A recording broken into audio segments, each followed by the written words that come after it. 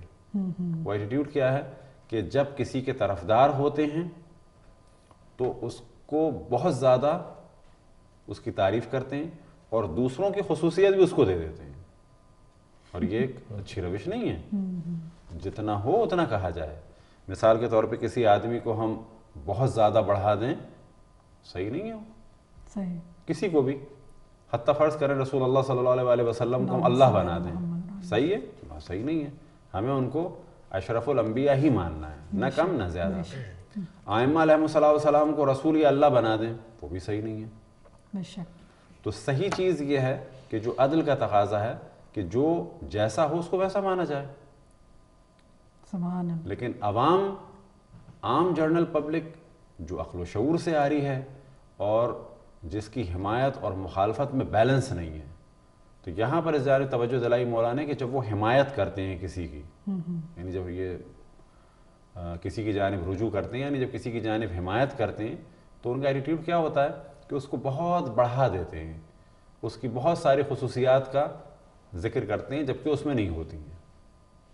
اور یہ لوگ بالکل بیلنس سے آؤٹ لوگ ہیں اور یہ حقیقت پسند لوگ نہیں ہیں. اور جب مخالف ہوتے ہیں تو جو اس میں اچھائیاں ہوتی ہیں اس کا بھی انکار کر دیتے ہیں.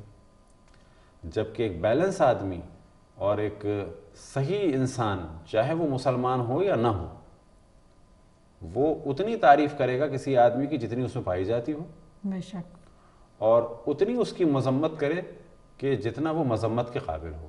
بے شک.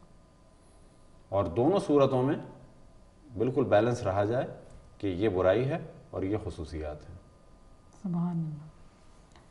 So Maulana, when we look at the benefits of our imams, we don't put the benefits into practice.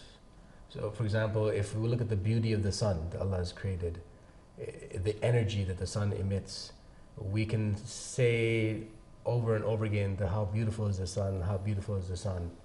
But other people who are taking the energy of the sun Yes.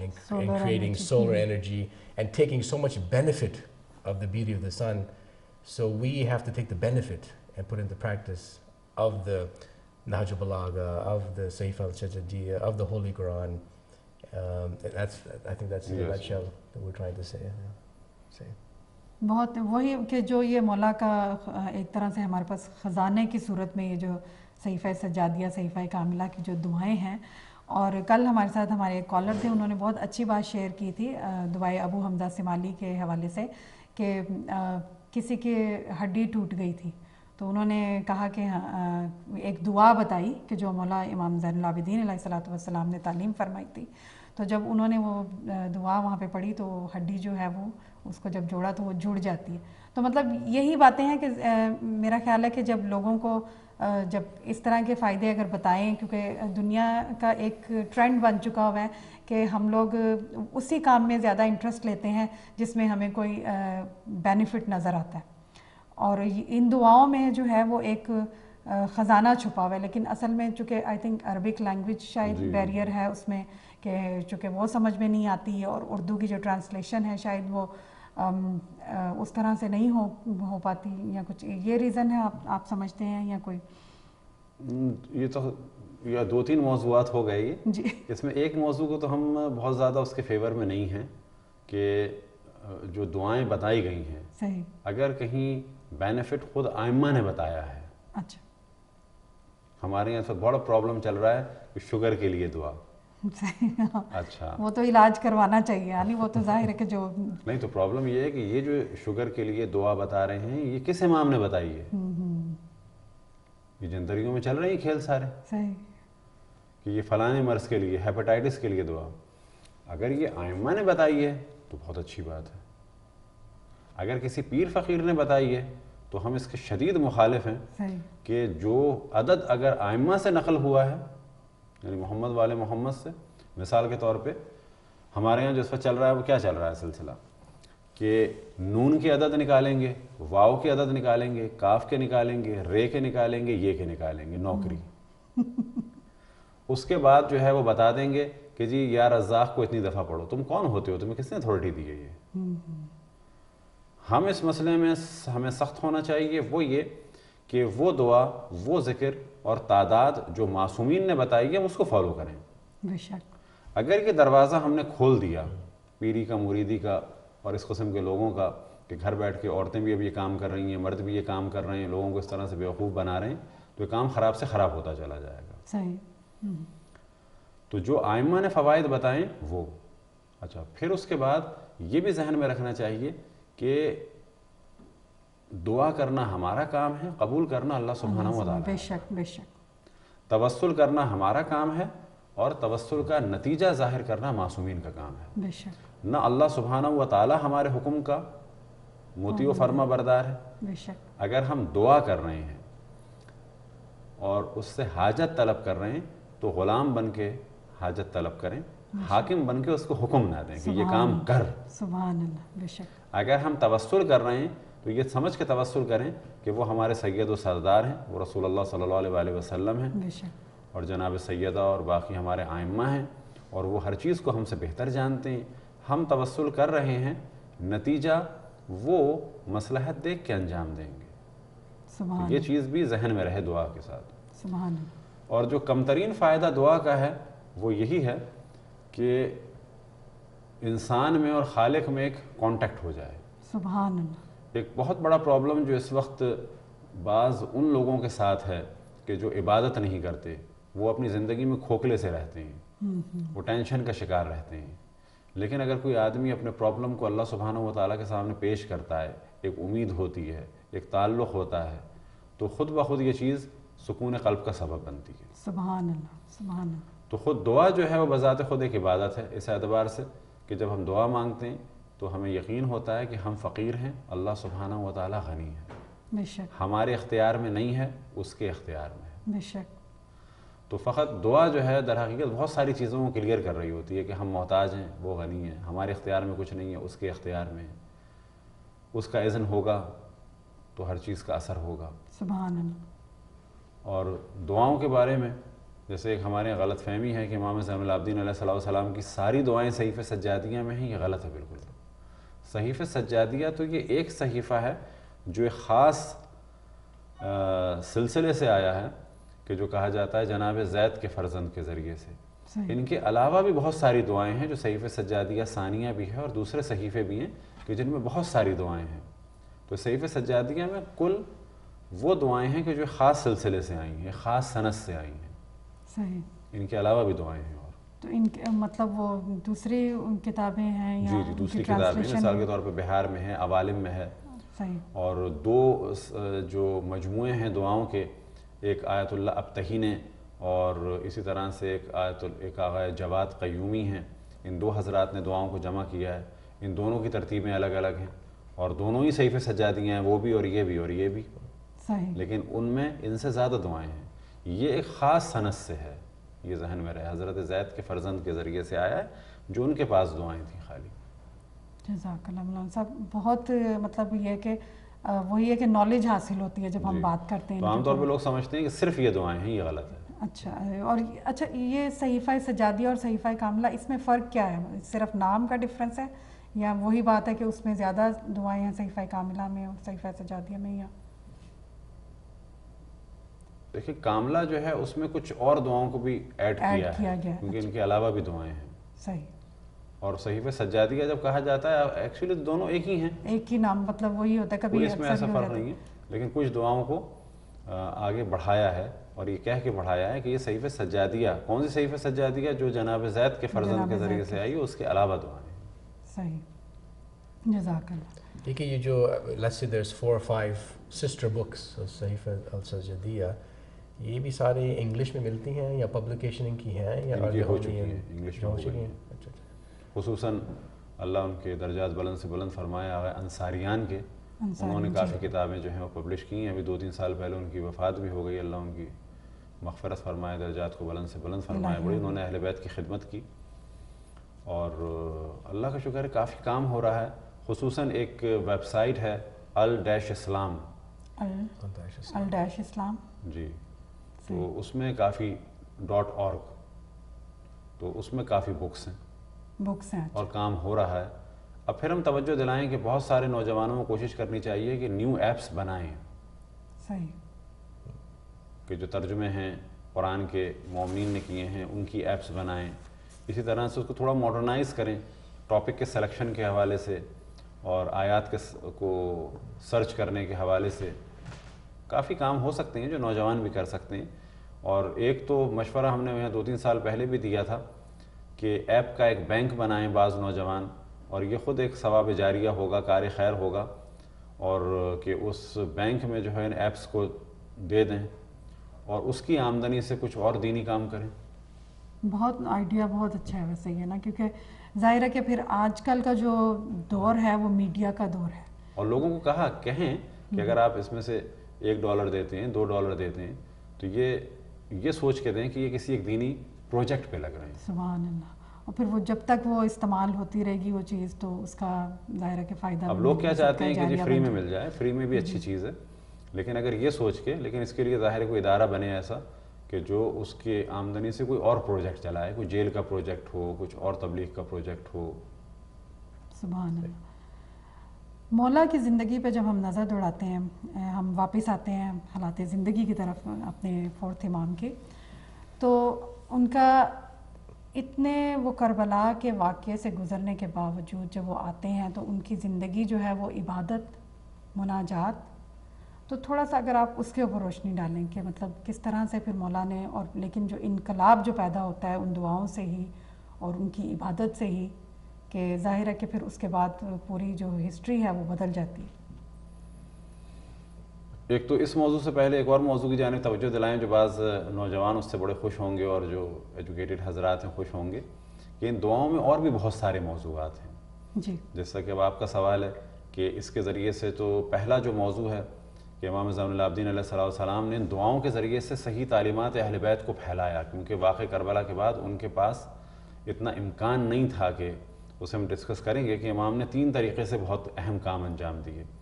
لیکن دعاؤں کے حوالے سے ایک موضوع کو ہم بیان کریں کہ صحیفہ سجادیہ کے آخر میں دعا ہے, لیکن وہ صحیفہ سجادیہ کی نہیں ہے. اور ایک اہم ترین اس وقت موضوع ہے فزکس کا بھی, کہ لائٹ کا ویٹ ہے یا نہیں ہے. صحیح. تو امام اپنی ایک دعا میں ارشاد فرماتے ہیں, سبحان الذی یعلم وزن النور, پاک ہے وہ ذات کہ جو نور کے وزن کو جانتا ہے. نور کے وزن کو جانتا ہے. سبحان اللہ. تو اس کے معنی یہ ہوئے کہ ہمارے امام یہ نظریہ دے رہے ہیں کہ جو اس وقت ڈسکشن چل رہا ہے کہ لائٹ کا ویٹ ہے یا نہیں ہے, خود لائٹ کے بارے میں بھی ڈسکشن ہے کہ اس کی ماہیت کیا ہے وہ, لیکن امام اپنی دعا میں فرما رہے ہیں سبحان الذی یعلم وزن النور, سبحان اللہ, کہ پاک ہے وہ ذات کہ جو نور کے وزن کو جانتی ہے. ہمارا انشاءاللہ ارادہ ہے اگر زندگی رہی تو ایک جو بہت ساری ایسی روایات ہیں جو دنیا میں پہنچنی چاہیے ائمہ کی, تو انشاءاللہ اسے ڈسکس کریں گے, کہ جس کے بعد وہ لوگ کہ جو بالکل دین سے دور ہیں ان کی توجہ ہو دین کی جانب اور ائمہ علیہم السلام کی جانب. اب آتے ہیں آپ کے جواب کی جانب. واقع کربلا کے بعد امام زین العابدین علیہ السلام نے 3 اہم کام انجام دیے, سبحان اللہ, اور ان 3 کاموں کے ذریعے سے دین کو آگے بڑھایا اور دین کا دفاع کیا اور دین کی تبلیغ کی. ان میں سے ایک کام تھا دعائیں, دوسرا کام تھا گریہ, رونا. بے شک. یہ رونا کوئی سادہ رونا نہیں تھا. ائمہ علیہم السلام کے بارے میں جو ایک عام تصور لوگوں کے ذہن میں ہے کہ جب وہ مظلومیت کی زندگی گزار رہے تھے تو اس کے معنی ہے کہ جیسے شاید وہ بالکل ایک عام سے آدمیوں کی زندگی گزار رہے تھے. ایسا نہیں.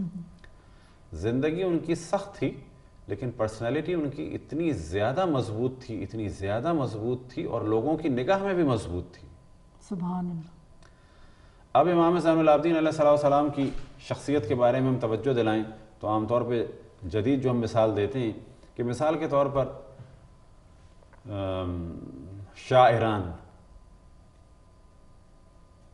بلکہ پہلے مثال آپ لے لیں کہ خود شاعران کا باپ رضا شاہ, کہ جو خباثت میں بلا شک اس سے زیادہ تھا, یعنی واقعاً اس کا باپ تھا وہ, یہ اتنا خطرناک نہیں تھا, وہ زیادہ خطرناک تھا. اور اس کے دور میں زمانہ تھا آیت اللہ العظمیٰ شیخ عبد الکریم حائری کا. گو کہ آیت اللہ العظمیٰ عبد الکریم حائری کے پاس پاور نہیں تھی, لیکن کیا وہ بالکل ایک معمولی انسان تھے؟ حتیٰ بادشاہ کے لیے کہ بادشاہ جو چاہے کرے نہیں, ان کی پرسنالٹی میں دم تھا اور وہ اتنے آرام سے ہاتھ نہیں ڈال سکتا تھا. اگلے زمانے میں آئیں, کیا شاہ آغا برجردی کے ساتھ جو چاہے کر سکتا تھا؟ نہیں, مشکلات تھیں. وہ دیکھتا تھا کہ اتنے آرام سے ہاتھ نہیں ڈالا جا سکتا. یا خود امام خمینی کے ساتھ, یا عراق میں صدام, گو کہ آغا خوئی پہ ظلم کر رہا تھا, لیکن کیا آسانی سے کر سکتا تھا؟ ان کی شخصیت کچھ بھی نہیں تھی. تو ان مثالوں کو ذہن میں رکھیں کہ ائمہ علیہم السلام کے دور میں جب بادشاہوں نے ائمہ پہ ظلم کیا ہی اس وجہ سے کہ ان کی پرسنالٹی مضبوط تھی. وہ اللہ اگر وہ گمنام افراد تھے, ان کا کوئی انفلوئنس نہیں تھا, تو کیا ضرورت تھی ان کو مارنے کی اور ان کو جیل میں ڈالنے کی؟ اب ان کی پرسنالٹی کا دم کیا تھا؟ ہر امام کے دور کے الگ واقعات ہیں, لیکن اس وقت ہم امام زین العابدین علیہ السلام کے بارے میں جو ایک اہم ترین واقعہ ہے, جی, بلکہ 2 واقعات کو بیان کریں. ایک واقعہ ہے ولید ابن عبد الملک ابن مروان لعنت اللہ علیہ کے زمانے کا، کہ جو بنو امیہ کا مروانی سلسلے کا ہے، مروان کا پوتا ہے. وہ جب بادشاہ بنا، حاکم بنا، اور بقول بعض مذاہب اسلامی کے جب ان کا خلیفہ بنا، اسلام کی مظلومیت اس سے زیادہ کیا ہوگی کہ اہل بیت کے مقابلے میں ان فاسقوں، فاجروں، شرابیوں کو خلیفہ بنایا گیا، ولید ابن عبد الملک اور مروان جیسوں کو. یعنی امام زین العابدین علیہ السلام کے دور میں ایسوں کو خلیفہ مانا جا رہا ہے. مظلومیت اس سے بڑھ کے کیا ہو کل ہی سکتی ہم نے ہے؟ یوٹیوب میں اسلام دیکھا کی مظلومیت ہے. ایک عثمان خمیس نام کا کویتی عالم ہے، اور وہ عثمان خمیس نام ہے، خمیس لیکن ہے وہ خبیث.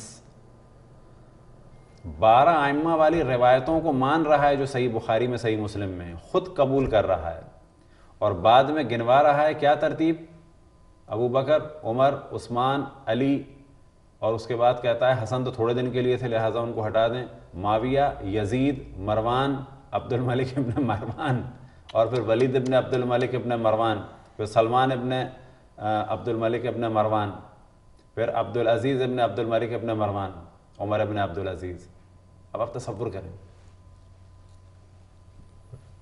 کہ 12 گنوا رہا ہے، اور ان 12 میں یزید کو گنوا رہا ہے. تو بس تکبر اللہ ربی و تو تو ایک واقعہ ہے کہ امام زین العابدین علیہ السلام ولید ابن عبد الملک کے زمانے میں ہیں، اور یہ واقعہ بھی جو ہے وہ حج کا ہے، اور امام نے اس کی جانب توجہ نہیں کی تو اس نے نارضایتی کا اظہار کیا، اور اس کے بعد کہا کہ آپ کیوں نہیں آتے ہمارے پاس تاکہ میں آپ کو کچھ مال دوں، کوئی آپ کی خدمت کروں. تو امام نے اس وقت ایک معجزہ دکھایا، اور وہ یہ کہ اپنی جو ابا تھی، ان کی ردا تھی، اسے ایک دم سے زمین پہ ڈالا اور کہا کہ یہ دیکھو، تو اس میں سچے موتی تھے، سبحان اللہ، بھرے ہوئے تھے، اور وہ آپ نے اسی وقت اٹھا کے فقراء میں دے دیے کہ صدقہ کر دو. تو اس جانب بھی توجہ رہے کہ امام حجت خدا ہیں، بے شک اللہ سبحانہ و تعالیٰ کی جانب سے ان کے پاس ولایت ہے، بے شک، اور اللہ کے اذن سے وہ حتیٰ اگر حکم دیں کہ یہ چیز ہو جائے تو وہ ہو جائے گی. سبحان اللہ.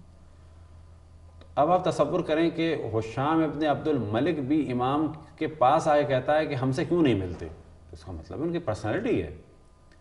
دوسرا واقعہ جو بہت زیادہ مشہور ہے، اور وہ واقعہ بھی در حقیقت اسی ولید ابن عبد الملک کے زمانے کا ہے. بادشاہ یہ تھا ملعون، اور اس زمانے میں اس کا بھائی آیا ہوا تھا کہ جو بادشاہ کا بیٹا تھا اور اس بادشاہ کا بھائی تھا.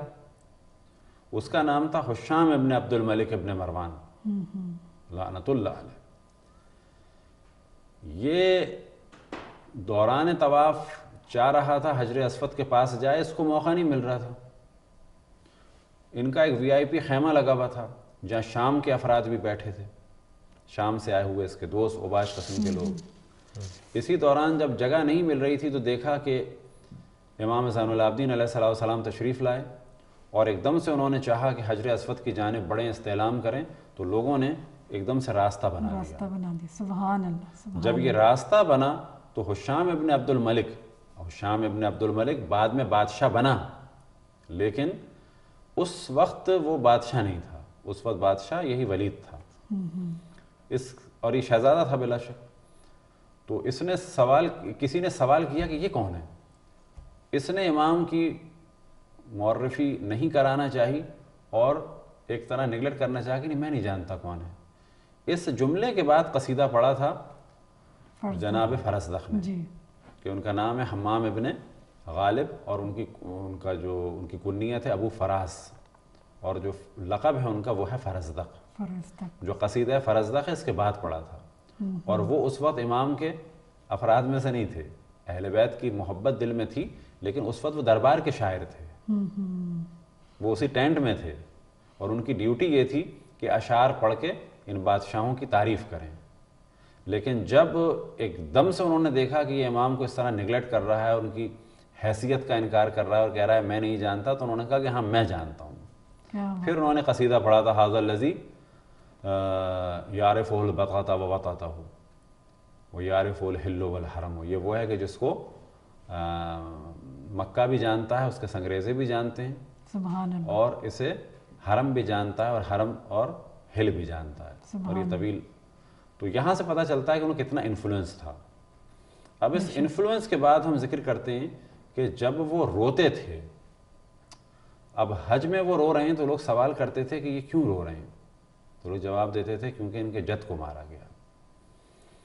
پھر قصاب کے پاس سے گزرے تو اس کے بعد روئے اور پوچھا کہ اس کو پانی دیا۔ تو یہ باتیں اتنی سادی نہیں تھیں، امام نے اپنے انفلوئنس کے ذریعے سے، گریے کے ذریعے سے تاریخ اور نہضت کربلا کو، تحریک کربلا کو زندہ رکھا۔ بے شک بے شک۔ اور ان کے ساتھ ساتھ امام کی جو زندگی گزری ہے واقعہ کربلا کے بعد،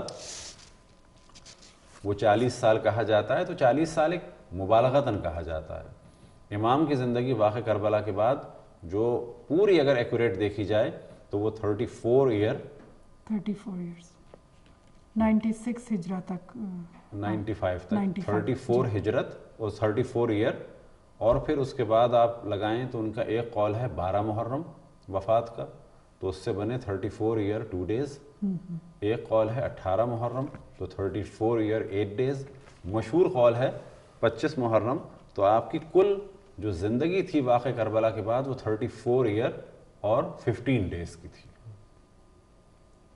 صحیح۔ تو یہی آپ کی مدت امامت تھی ظاہر عاشور کے دن سے۔ اور اس دوران جو پہلا کام کیا ہے عزاداری کا، بلا شک وہ حضرت زینب سلام اللہ علیہ نے، حضرت ام کلثوم سلام اللہ علیہ نے، بے شک۔ اور جو ساتھ میں بیویاں تھیں اور امام تھے۔ اور مدینے میں جب یہ لوگ حضرات آئے ہیں تو یہ تمام بیویاں تھیں، ساتھ میں حضرت ام البنین تھیں، پھر ایک مولا امیر المومنین کی زوجہ تھی لیلہ بنت مسعود ابن خالد، پھر عزاداری میں ایک بہت بڑا پارٹ پلے کیا حضرت عقیل کی بیٹیوں نے، اور ان بیٹیوں میں سے خصوصاً ایک بہت ہی جاہ و جلال والی اور عظمت والی خاتون تھیں کہ ان کا ذکر ہم ہمیشہ کرتے ہیں، وہ تھیں جناب حضرت ام لقمان۔ سبحان اللہ۔ یہ سب خواتین جب جنت البقیع پہنچتی تھیں اور مدینہ میں گھر گھر گریا ہوتا تھا، تو یہاں سے واقع کربلا کو بہت زیادہ جو ہے وہ اس کی ترویج بھی ہوئی اور تشویق بھی ہوئی، اور یہیں سے عزاداری کی بنیاد بھی پڑی۔ جزاک اللہ۔ ہم اور اپنی امام گفتگو کے کا سلسلہ جو ہے گریے مولانا کے صاحب ذریعے سے بے شک جاری رکھیں گے۔ میں صرف ویورز کو ریمائنڈ کروانا چاہوں گی کہ ہمارا فون نمبر جو ہے وہ اناؤنس ہو چکا ہوا ہے، تو آپ ڈیفینیٹلی کال کر کے اپنے خیالات کا اظہار کر سکتے ہیں اور پروگرام میں شامل ہو سکتے ہیں۔ جی، تو اس گریے کے ذریعے سے پھر اس تحریک کو چلایا گیا۔ صحیح۔ تو پہلے مرحلے میں حضرت زینب اور حضرت ام کلثوم علیہم السلام، کیونکہ اس زمانے میں رسول اللہ صلی اللہ علیہ وسلم کی جو سب سے قریبی رشتہ دار ہستیاں تھیں وہ حتیٰ امام زین العابدین سے زیادہ حضرت زینب حضرت ام کلثوم تھیں، کیونکہ امام زین العابدین ان کے نواسے کے بیٹے تھے، یہ 2 نواسیاں تھیں، اور ان کا جو احترام تھا بلا شک خود امام زین العابدین علیہ السلام فرماتے تھے، پھوپھیاں تھیں ان کی، جی، اور امام زین العابدین جناب سیدہ کے پوتے تھے، وہ جناب سیدہ کی بیٹیاں تھیں، سبحان اللہ، بے شک۔ ان کو بہت عظمت تھی، لہٰذا جو پہلی خدمت ہے عزاداری کی وہ خود حضرت زینب حضرت ام کلثوم کی ہے۔ پھر ان کے ساتھ مولا امیر المومنین کی اور بیٹیاں تھیں، رقیہ بنت علی، خدیجہ بنت علی، صفیہ بنت علی، فاطمہ بنت علی، ام الکرام بنت علی، اسی طرح ایک ام الحسن بنت علی، ان تمام نے بڑی خدمت کی، اور حضرت عقیل کی بیٹیوں نے خدمت کی، امام حسن کی ازواج تھیں، امام حسین کی ازواج تھیں، امام حسن کی بیٹیاں تھیں، امام حسین کی بیٹیاں تھیں، اور خصوصاً پھر سب سے زیادہ جو خدمت تھی وہ امام زین العابدین علیہ السلام کی تھی، اور اس طرح سے انہوں نے اہل بیت کی مظلومیت کی جانب توجہ دلائی، اور اس مظلومیت میں ظاہر چیز پوشیدہ تھی کہ جو مظلوم ہے وہ مذمت کے قابل ہے، اور یہی وہ گریے تھے کہ جس کی وجہ سے بنو امیہ جو ہے وہ سنبھل نہیں پائی، اور یزید ملعون اور اس کے بعد مروان اور اس کے بعد یہ لوگ سمجھ رہے تھے، کیونکہ امام ظاہر تو جوان تھے، یعنی ان کی جو نگاہ تھی وہ اس قسم کی تھی کہ یہ ایک جوان ہمارے لیے خطرناک نہیں ہے، یہ تو رو رہا ہے۔ ہمارے ساتھ کالر ہیں، ان کو شامل کر لیتے ہیں۔ السلام علیکم ورحمۃ اللہ وبرکاتہ۔ وعلیکم السلام، حمید صدر بات کر رہا ہوں میں نیو یارک سے۔ جی جی، سب سے پہلے میں قبلہ مولانا صاحب کے خدمت میں سلام پیش کرتا ہوں۔ وعلیکم میں نے ان کو بہت سنا ہے اور بہت عالم دین ہیں، باعمل ہیں، اور بہت ہی خوبصورت انداز میں آپ کی گفتگو میں سن رہا ہوں۔ حقیقت یہی ہے کہ ابھی میں اگر آپ مجھے تھوڑا سا موقع دیں تو میں ایک بات آپ کے ساتھ شیئر کرنا چاہوں گا، وہ یہ ہے کہ جب خدا نے حضرت موسیٰ علیہ السلام سے کہا کہ تم نے میرے لیے کیا کیا، تو حضرت موسیٰ علیہ السلام نے کہا کہ جو آپ نے کہا، جو تو نے کہا وہ میں نے کیا، میں نے کہا نماز پڑھو، میں نے نماز پڑھی، میں نے کہا روزہ رکھو، میں نے روزہ رکھا، جو بھی نیک اعمال کے لیے میں نے کہا وہ میں نے کیا. تو اللہ نے کہا اے موسیٰ تم نے یہ سب کچھ اپنے لیے کیا، میرے لیے نہیں کیا. تو حضرت موسیٰ علیہ السلام نے کہا پروردگار تو بتا میں تیرے لیے کیا کروں. تو خدا نے کہا تم میری نعمتوں کو دوسروں تک بتاؤ، جتنی میں نے نعمتیں دی ہیں تم وہ سب اشکار کرو دوسروں تک. تو اصل میں ہماری کیا ذمہ داری ہے؟ ہماری ذمہ داری یہ ہے کہ جب اہل بیت ہمارے پاس آئے انہوں نے تمام وہ باتیں ہمیں تعلیمات دی، تو ہم نے ان کو ان کی جو اشارات تھے، ان کے اخبار تھے، ان کے خطبات تھے، وہ ہم نے دوسروں تک کیا ہم نے پہنچانے کی ضرورت محسوس نہیں کی یا کی. اب ایک بہت چھوٹا سا میں واقعہ بیان کرنا چاہوں گا. ایک بہت ہی عالم قدر کے عام وہ مقرر تھے اور وہ تقریر کر رہے تھے بہت عمدہ طریقے سے. تو میں نے بعد میں ان سے پوچھا کہ آپ نے اتنی اچھی جو بلاغت پہ بھی تقریر کی اور اتنی اچھی آپ نے باتیں بتائیں، تو آپ ایک جب آپ اس مطلب کو صحیح سمجھتے ہیں تو اس کا کیوں نہیں راضی ہو جاتے؟ تو انہوں نے مجھ سے کہا جو کہ میں تھوڑا سا شرمندہ بھی ہوا اس وقت یہ بات سن کے کہ میں آپ یہ بتائیں. بردر تھوڑی سی اگر آپ اونچا اگر بولیں کیونکہ ہمیں تھوڑی سی ڈیفیکلٹی ہو رہی ہے اب آپ کی آواز سننے میں. اچھا میں مختصر کر رہا ہوں بہت. انہوں نے مجھ سے کہا کہ آپ یہ بتائیے کہ آپ نے جو بلاغہ پڑھی ہے جی آپ نے حضرت علیہ السلام کے اقوال پڑھے ہیں، نہج بلاغہ میں آپ نے خطبہ مستقیان پڑھا ہے. تو اس میں میری شرم سے نگاہیں جو گئی، حقیقت میں نے نہیں پڑھا تھا. تو مجھے بعد میں احساس ہوا کہ وہ شخص جو کہ ہمارے مقصد فکر سے نہیں تھے، لیکن وہ سب یہ سب کچھ جانتے تھے، لیکن ہم لوگ نہیں جانتے. ہم لوگ یہ کہتے ہیں کہ ہم امام کے ماننے والے ہیں، ہم علم لدنی کے ماننے والے ہیں، جی لیکن ہم ان کی طرف غور نہیں کرتے. اور وہ کتابیں جو اماموں نے ہمیں دی ہیں اس کو کبھی ہم پڑھنے کی کوشش بھی نہیں کرتے. اور حقیقت میں اس پر بات کی کردار میں ہمیں مختلف زبانیں بھی آنے چاہیے، خاص طور پر اسپینش. جی تو اس کو ہم بتائیں اپنی زبان سے دیکھ کے کہ ہمارے اہل بیت ہمارے خدا کے کیا احکامات ہیں. یہ بہت بڑی تبلیغ ہے، اس لیے ضرورت نہیں ہے کہ ضروری ہے کہ کوئی امامہ ہی پہن کے تبلیغ کرے. تبلیغ ہر شخص کر سکتا ہے، ہر ایک کے اوپر لازمی ہے. آخر میں صرف مجھے قبلہ سے دو سوال کرنا ہے. وہ یہ ہے کہ واقع ہوا کب ہوا اور امام اس وقت کہاں تھے؟ اور دوسرا سوال یہ ہے کہ ابو حمزہ کے علاوہ کل کتنے صحابی تھے؟ اس کے بارے میں تھوڑی سی اپنا بردر اگر دوسرا کویسچن آپ دوبارہ ریپیٹ کر دیں پلیز. میں سوال یہ ہے واقع اولا کب ہوا اور امام کہاں تھے اس وقت؟ اور دوسرا سوال یہ ہے کہ ابو حمزہ شوالی کے علاوہ امام کے کل کتنے صحابی تھے جو کہ امام کے ساتھ تھے؟ کہ ان کو بھی امام نے دعاؤں کی دعائیں تعلیمات فرمائی ہیں، جیسے ابو حمزہ اجمالی کو تعلیم فرمائی ہے اور وہ ہم تک پہنچی ہے. جی ہلو جی جزاک اللہ. ہم نے لکھ لی ہیں آپ کے کویسچن، نوٹ کر لیے ہیں. اگر آپ کچھ اور کہنا چاہیں گے. نہیں، میں یہی کہنا چاہوں گا بہت ہی اچھا پروگرام ہے آپ کا. اور باقی میں آپ سے درخواست کروں گا کہ یہ ہمارے جو عالم دین ہیں جو آپ کو ہر اس میں اتوار کو خاص طور پر ضرور بلائیے. اور بہت سے معلومات میں اضافہ ہو رہا ہے اور جو انہوں نے باتیں بتائی ہیں وہ یقیناً مشلے راہ ہیں اور بہت ہی ہم لوگوں کے لیے ضروری ہیں تاکہ ہم یہ باتیں سن کے اپنے عمل کے ذریعے سے دوسروں تک یہ باتیں بتائیں. جب تک ہم عمل نہیں کریں گے زبانی باتوں سے کوئی فائدہ نہیں ہوگا. اگر میرا عمل اچھا ہوگا دوسرے میرے عمل دیکھ کے کہیں کہ بھائی یہ ہیں، ایسے ہوتے ہیں شیعہ یا ایسے ہوتے ہیں مسلمان، پھر تو فائدہ ہے. ورنہ زبانی آپ کچھ بھی کرتے رہیں اس پر کوئی اثر نہیں ہونے والا. بہت بہت شکریہ آپ کا. جزاک اللہ. Thank you. خدا حافظ. انشاءاللہ ہم آپ کے سوالوں کی طرف بھی آئیں گے اور بہت آپ نے اچھا شیئر کیا اور ہمارا مقصد ہی یہی ہے ان پروگرامز کو کرنے کا، ان موضوعات کو ڈسکس کرنے کا تاکہ ہم زیادہ سے زیادہ اسے سیکھ سکیں. اور وہی بات ہے کہ ظاہر ہے کہ ہمارے علماء کرام جو ہیں یہ بھی ہمارے لیے بہت بڑا ایک پروردگار کی جسے کہہ سکتے ہیں نا کہ نعمت ہے. تو ہماری کوشش یہی ہوتی ہے کہ ہم ان کو بلائیں اور ان سے سنیں ان کی جو خوبصورت گفتگو ہے. اور وہی آپ کی جیسے بردر آپ نے بات کی کہ اپنی زندگیوں پہ اس کے اوپر ہم عمل کریں, تو کوشش ہماری یہی ہے. اور انشاءاللہ یہ ہے کہ جب ہم جتنا ان کے اوپر ڈسکس کریں گے تو پھر انشاءاللہ ہم جو ہے وہ اس کے اوپر انشاءاللہ عمل پیرا بھی ہوں گے. تو جی قبلہ, اگر آپ ان کے جو سوالات ہیں اگر آپ ان کے تھوڑا سا جواب دے دیں. واقعہ ہرا کے بارے میں انہوں نے پوچھا کہ وہ کب ہوا, اور اس وقت ہمارے جو 4th امام زین العابدین علیہ الصلوۃ والسلام ہیں وہ کہاں پر تھے.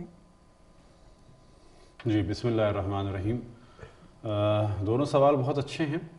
پہلا سوال تو ہے واقعہ ہرا کے بارے میں, جی, اور اس جانب توجہ رہے کہ اس میں کئی سوال نکلتے ہیں. خود امام زین العابدین علیہ السلام نے کیا کیا, اور وہ کہاں تھے, اور واقعہ ہرا میں کیا کیا ہوا. اور تو پہلی چیز تو یہ کہ یہ ہوا یزید کے دور میں. یزید کے دور. اچھا, یزید کے دور میں واقعہ کربلا کے بعد دو کام ہوئے کہ یزید سے نفرت ہوئی لوگوں کو. لیکن یزید سے جو نفرت ہوئی لوگوں کو وہ بھی دو قسم کی تھی. صرف یزید سے نفرت یہ ایک, اور ایک نفرت وہ تھی کہ یزید سے نفرت اور اہل بیت سے محبت. تو دونوں اچھی تھی, لیکن ظاہر ہے جو اچھی تھی وہ تھی کہ جو اہل بیت سے محبت اور یزید سے نفرت, کہ وہ کام توابین نے کیا اور حضرت مختار نے انجام دیا. لیکن یزید سے نفرت لوگوں کو ہو چکی تھی. اور یہ جو واقعہ ہوا مین, اس میں ایک دخل تھا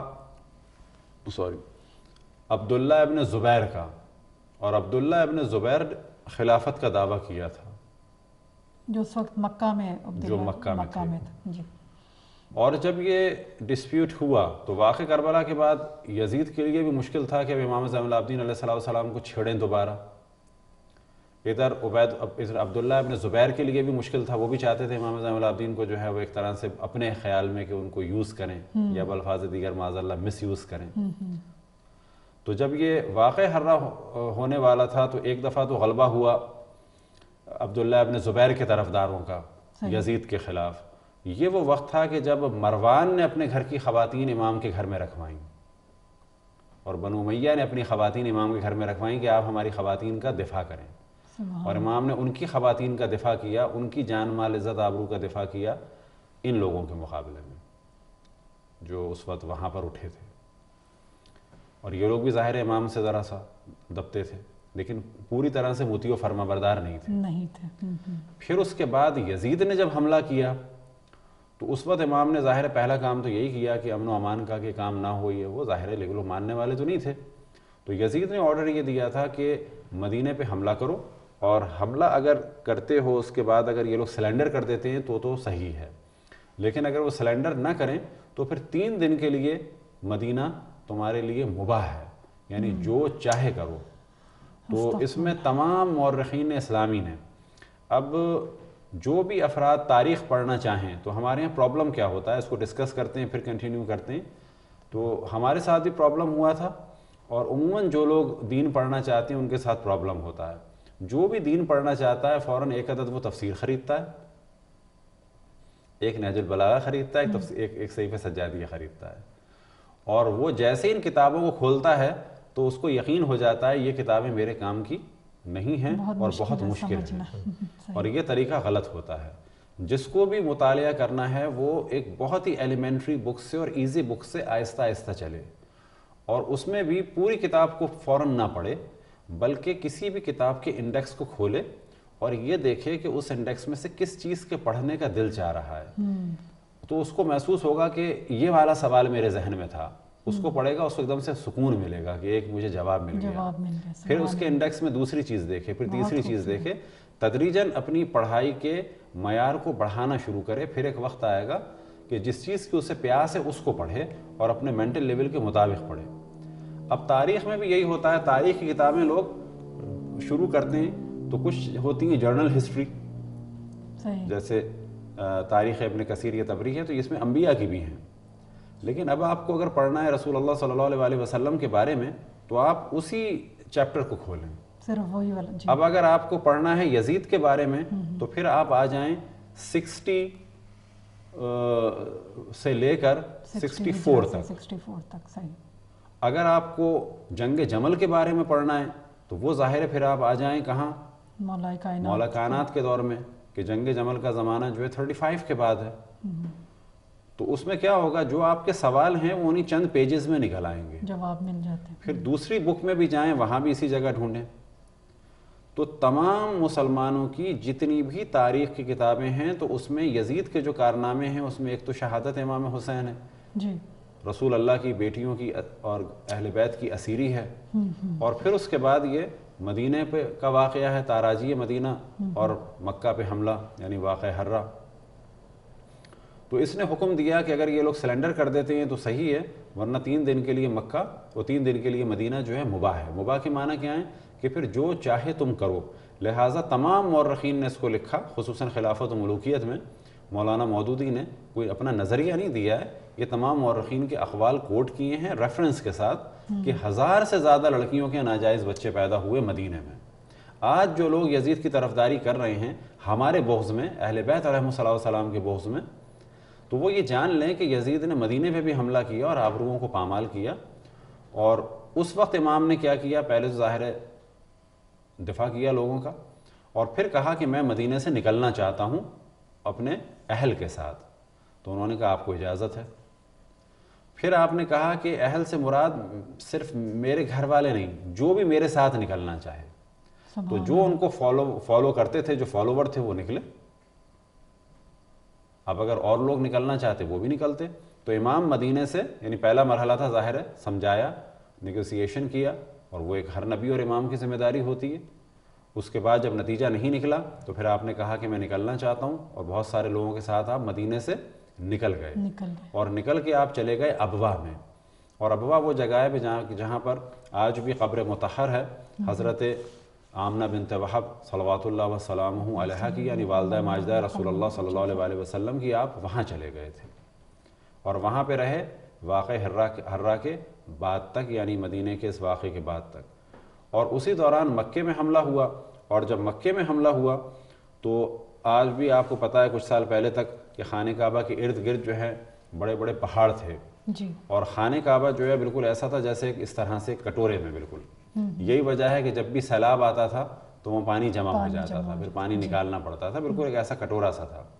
تو بالکل پہاڑوں پہ منجنیخیں لگا دی گئی تھیں. منجنیخ وہ ایک سمجھیں ڈیوائس سمجھ لیں, کوئی چیز کہ جو اس طرح سے پتھر پھینکتی ہے.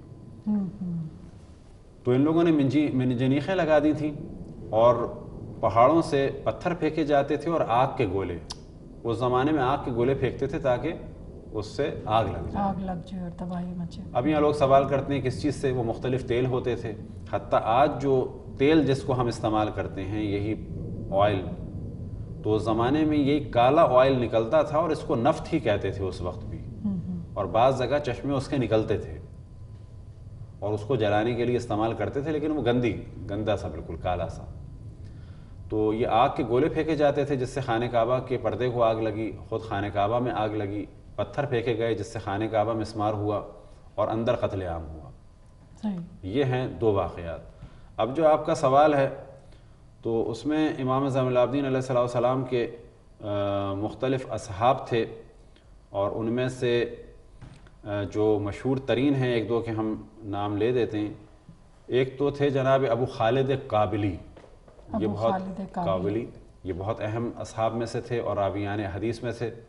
اسی طرح سے جناب سعید ابن مسیب تھے, اور اسی طرح سے جناب قاسم ابن محمد ابن ابو بکر, یعنی محمد ابن ابو بکر, یہ فرزند سے, یعنی محمد ابن ابو بکر کے بیٹے, قاسم ابن محمد ابن ابو بکر. اور انہی قاسم کی صاحبزادی تھیں فروا, اور فروا کا پھر نکاح ہوا تھا حضرت امام محمد باقر سے, اور یہ فروا والدہ تھیں امام جعفر صادق علیہ السلام کی. اور ان کے علاوہ بھی کچھ اصحاب تھے.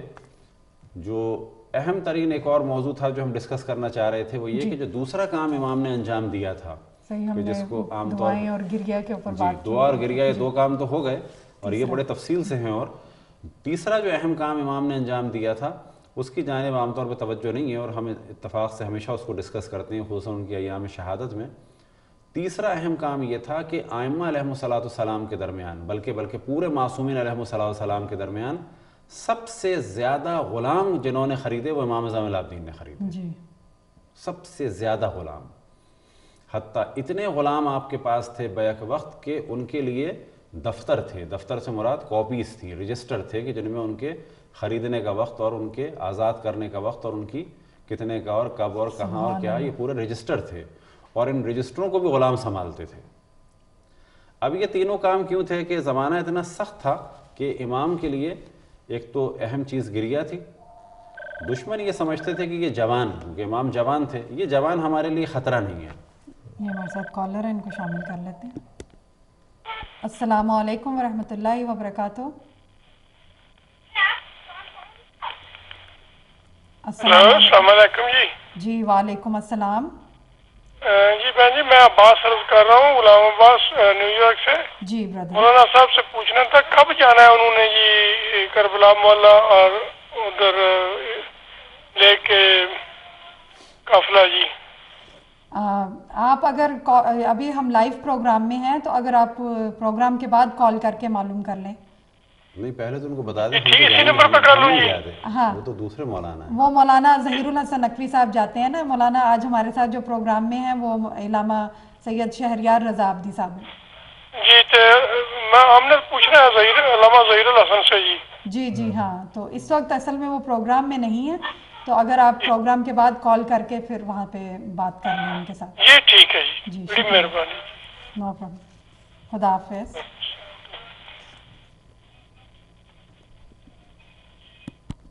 جی اچھا, یہاں پر کچھ اور نام ہیں. اچھا ہے, تو وہ ایک تو جناب ابو خالد قابلی ہیں, یحییٰ ابن ام طویل ہیں, محمد بن جبیر بن مطعم ہیں, اور سعید بن مسیب ہیں, اور جناب جابر بن عبداللہ انصاری ہیں کہ جو اصحاب رسول اللہ صلی اللہ علیہ وسلم میں سے تھے, پھر اصحاب مولا امیر المومنین میں سے تھے, پھر اصحاب امام حسن اور اصحاب امام حسین میں سے تھے, پھر اصحاب امام زین العابدین, اور پھر اصحاب امام محمد باقر علیہ السلام میں سے تھے.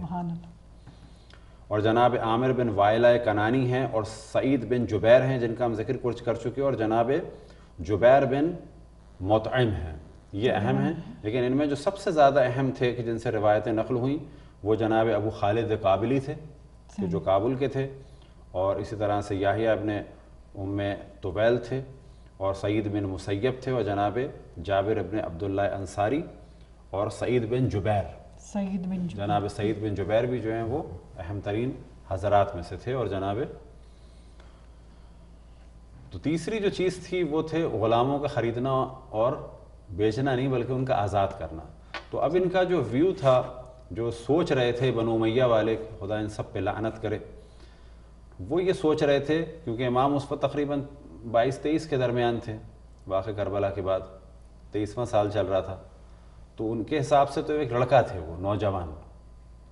تو وہ یہ سوچ رہے تھے کہ یہ نوجوان ہمارے لیے خطرناک تھوڑی ہے, یہ نوجوان تو فقط گریہ کرتا ہے, یہ نوجوان تو دعائیں پڑھتے ہیں, یہ نوجوان عبادتیں کرتے ہیں. اب ظاہر ہے کہ یہ نوجوانی امام کی تو جوانی جو ہے وہ 30 سال تک چلی, تو ان کے نزدیک تو وہ ایک نوجوان لڑکے تھے بالکل. تو کہتے تھے یہ ہمارے لیے خطرناک نہیں ہے. امام نے ان کاموں کے ذریعے سے در حقیقت پوری تاریخ کو پلٹ دیا, اپنے گریے کے ذریعے سے, اپنی دعاؤں کے ذریعے سے. اور پھر امام کے لیے پاسبل نہیں تھا کہ بہت زیادہ شاگرد ان کے ارد گرد جمع ہوں. نہ امام کے لیے پاسبل تھا کہ ایک بہت بڑا درس کا سلسلہ ہو, نہ امام کے لیے پاسبل تھا کوئی فوج بنائے. تو امام نے کام یہ کیا کہ غلام اور کنیز خریدے جاتے تھے, ان کو اپنے ساتھ رکھتے تھے, اور پھر ان کی تربیت ہوتی تھی, پھر انہیں مختلف ایام میں رہا کرتے تھے. کیا حکمت عملی. اب جب انہیں آزاد کرتے تھے تو بنو امیہ کے جو حاکم تھے یہ سمجھتے تھے کہ یہ نوجوان نیک نوجوان ہے, ہمارے لیے خطرہ نہیں ہے, پھر ہم تکرار کریں یہ روتا ہے, یہ اپنے بابا کو یاد کرتے ہیں، یہ روتے ہیں، یہ دعائیں پڑھتے ہیں، اور یہ نیک ہیں اور کنیز غلام خریدتے ہیں اور بیچ دیتے ہیں، معذرت کنیز غلام خریدتے ہیں اور آزاد کر دیتے ہیں۔ انہی کے غلاموں میں سے غلام کا ذکر ہو کہ امام کے پاس، امام کے غلاموں میں سے ایک غلام کے جب ایک دفعہ قحط پڑا تو ایک شخص نے دیکھا کہ ایک غلام جو ہے وہ ٹیلے پہ گیا اور اس نے دعا شروع کی اور بارش کے آثار نمودار ہوئے۔ اس نے پیچھا کیا اس غلام کا کون ہے تو پتہ چلا یہ امام زین العابدین علیہ الصلوۃ والسلام کے غلاموں میں سے ہیں اور ان کے استبل کو دیکھ رہے ہیں۔ یہ صاحب گئے امام کے پاس اور کہا جا کے کہ مجھے یہ امام چاہیے اور یہ جو ہے غلام چاہیے۔ اب یہ بھی گو کہ امام کے اصحاب میں سے تھے، اور امام کا اصل ہدف کیا تھا کہ ان پر اب وہ نگاہ نہیں ڈال سکتا غلاموں پر، ہم انہیں لاتے ہیں، پھر امام ان کی شادیاں کرتے تھے اور بعض کو بغیر شادیوں کے بھی آزاد کر دیتے تھے۔ سبحان اللہ۔ ان میں سے ہر آدمی ایک اچھا شیعہ بنتا تھا اور ایک مبلغ بنتا تھا۔ سبحان اللہ۔ تو یہ امام کے اصحاب کی عظمت تھی کہ حتیٰ لوگ ان کے راز و نیاز کے اور دعاؤں کے عاشق تھے۔ خیر ان صحابی نے ان غلام کو لینا چاہا، امام نے جو ہے غلام کو بلایا اور غلام نے جو ہے وہ گریہ کیا کہ آپ مجھے کیوں ان کے پاس بھیج رہے ہیں، اور پھر اس کے بعد کچھ دن کے بعد ان کا انتقال ہو گیا۔ تو امام کے جو خود غلام تھے وہ امام کے پاس رہ کے در حقیقت مذہب حق اہل بیت علیہم السلام کے مبلغ بن گئے۔ سبحان اللہ۔ تو یہ 3 کام امام نے انجام دیے اور انہی کے ذریعے سے انہوں نے اس زمانے میں امامت کے راہ میں جو پرابلم تھے ان کو سولو کیا اور دین اسلام کو انہوں نے بچایا۔ جزاک اللہ، جزاک اللہ۔ بہت ہی عمدہ رہی گفتگو، بہت لطف اندوز، اور بہت سے حقائق جو ہیں وہ واقعتاً مطلب میرے سامنے بھی، جیسے یہ میں بہت سے نام جو ہیں یہ میں بھی نہیں جانتی تھی، ظاہرہ کہ مولا کے جو اصحاب میں سے جن کا آپ نے بتایا، اور بہت سی روایات جیسے کہ آپ نے بتایا کہ اور جو حضرت جابر ابن عبداللہ انصاری کے ان کا جو ماشاءاللہ سے ان کی بھی کیا پروردگار نے ان کو زندگی عطا کی کہ انہوں نے کتنے ادوار دیکھے اور کتنا کچھ انہوں نے لرن کیا۔ اور البتہ جناب جابر کے بارے میں بات کہیں کہ ہمارا عقیدہ یہی ہے کہ وہ صحابی ہم مانتے ہیں کہ جو بعد اگر زندگی رسول اللہ میں دنیا سے چلے گئے بہت اچھے ہیں، صحیح، اگر زندہ رہیں تو بعد میں مولا علی کو فالو کریں۔ سبحان اللہ۔ مولا علی کی زندگی میں اگر چلے گئے تو بڑے اچھے ہیں، اگر زندہ رہیں تو امام حسن کو فالو کریں گے تو حق پہ ہوں بے شک۔ امام حسن کی زندگی میں چلے گئے تو کوئی بات نہیں، اگر زندہ رہیں تو امام حسین کو فالو کریں، امام حسین کی زندگی میں چلے گئے تو بڑی اچھی بات ہے، امام حسین کے بعد زندہ ہیں تو امام زین العابدین کو فالو کریں گے تو نتیجہ نکلے گا۔ سبحان اللہ، سبحان امام زین العابدین کے بعد اگر رہیں تو یہ کوالٹی نظر آتی ہے کہ اتنے معصوم کو دیکھا جناب حضرت جابر ابن عبداللہ انصاری رضوان اللہ تعالیٰ علیہ میں۔ بے شک، جزاک اللہ۔ بہت یہ خوبصورت کرائیٹیریا ہمارے پاس ہے کہ ہم مومنین کے لیے اگر آپ توجہ دلا دیں خود ہماری ویب سائٹ کی جانب بھی، تو تاکہ جن کو بھی جو مسائل سیکھنے shiaviews.com، جی ہاں۔ تو اب پروگرام کا وقت بالکل ہمارے پاس 2 منٹ رہ گئے ہیں اس میں، تو ڈیفینیٹلی آپ جو ہیں وہ علامہ صاحب کے جو خدمات ہیں ان سے مزید استفادہ حاصل کر سکتے ہیں ان کی ویب سائٹ پہ www.shiaviews.com پر، اور اس میں جو مجھے بہت اچھی چیز لگی تھی کہ وہ جو انہوں نے تمام مراجع الزام کی تصاویر کے ساتھ، آپ نے ان کی فوٹوگرافس بھی ہیں ساتھ، اور ان کے عزاداری کے حوالے سے جو اقوال ہیں کہہ سکتے ہیں، پورا اصول دین ہے، فروع دین ہے، اصول تاریخ دین وہ بھی ہیں، بالکل بالکل۔ تو بہت اچھی ویب سائٹ ہے، اور اس کے علاوہ جو آپ کے پیج کے اوپر فیس بک پہ جو علامہ صاحب کا جو پیج ہے اس میں وہ چھوٹے چھوٹے جو کہہ سکتے ہیں وضو کے طریقے، تیمم کے طریقے اور اس طرح کے فقہی مسئلے مسائل جو ہیں وہ بھی آپ اس سے بھی ڈیفینیٹلی استفادہ حاصل کر سکتے ہیں۔ میں ایک دفعہ پھر بہت تیزی سے آپ کا شکریہ ادا کرنا چاہوں گی دونوں معزز مہمانوں کا، اور مغیث رضا جو ہیں انہوں نے بھی بہت اچھی طرف توجہ دلائی کہ ٹیکنالوجی کے جو فائدے ہیں ہم ان کی طرف توجہ رکھیں، اور جو اس کی برائیاں ہیں اپنے بچوں کو اور اپنے آپ کو بھی ان سے بچائیں۔ اور بہت بہت شکریہ ویورز، آپ نے ہمارے ساتھ رہے پروگرام میں شرکت کی، اور امید ہے کہ آپ نے اس سے استفادہ حاصل کیا ہوگا۔ اگلے ویکینڈ پہ جو ہمارے پروگرام ہوں گے انشاءاللہ العزیز وہ ایام فاطمیہ کے حوالے سے ہوں گے۔ آپ سب سے ریکویسٹ ہے کہ آپ ان میں بھی ہمارے ساتھ ضرور شامل رہیں۔ اگلے ویک تک کے لیے اپنی ہوسٹ اندلیب نقوی کو اجازت دیجیے۔ والسلام علیکم ورحمۃ اللہ وبرکاتہ۔ خدا حافظ.